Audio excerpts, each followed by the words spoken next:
Та бүхэндээ хэрхэн зочил дээр контентоо байршуулаад борлуулах вэ гэдэг заавар оруулж байна. За хамгийн түрүүнд хэдүүлээ. Админ цэг зочил цэг юм ээ гэдэг админ дашборд ороо линкээрээ нэвтэрч бүртгэлээ үүсгэнэ.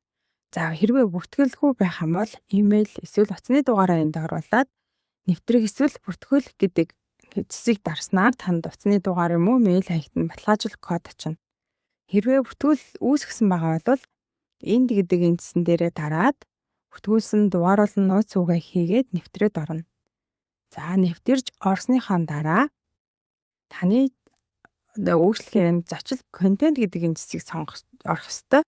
За зочил контент хэсгийг дараад орохлоор нүүр хуудас хэсэг дээр таны вебсайтынхаа ерөнхий мэдээлэл бол харагдаж байгаа. За энэ бол таны вебсайтынхаа нэр байна. За вебсайтынхаа линк рүү өсрөх бол веб рүү зочлох гэдэг энэ хэсгийг дарна.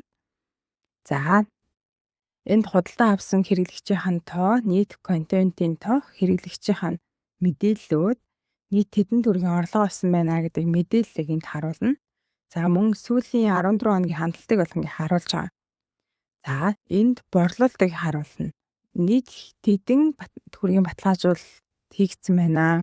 Тэдэн төгрөг орлого олсон байна гэдэг мэдээлэл бол эндээс ерөнхий байдлаар ийм датаг харах боломжтой.